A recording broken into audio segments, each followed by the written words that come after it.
Welcome to the Tech Egg. Don't get scrambled. Enjoy the video. You begin by selecting the element you want to resize. Use the Modify tool or the project browser to isolate it.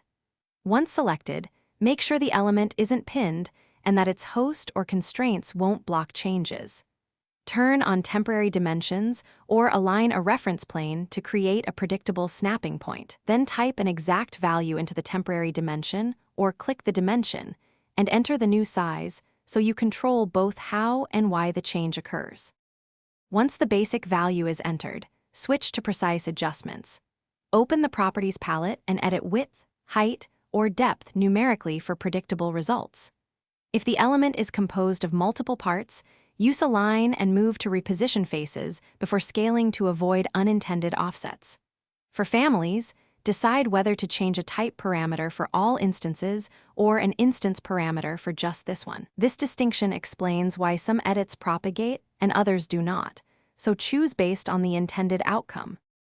To finish, confirm the new size in plan, elevation, and section views so you catch any mismatches. Make sure hosted elements stayed attached and constraints updated. If something moved unexpectedly, use Undo immediately or revert the family to its last saved state.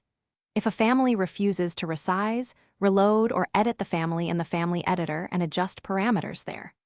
One troubleshooting tip: when geometry resists changes, check for hidden constraints or pinned subelements and remove them before retrying. Thanks for watching. Consider subscribing if I helped unscramble your problems.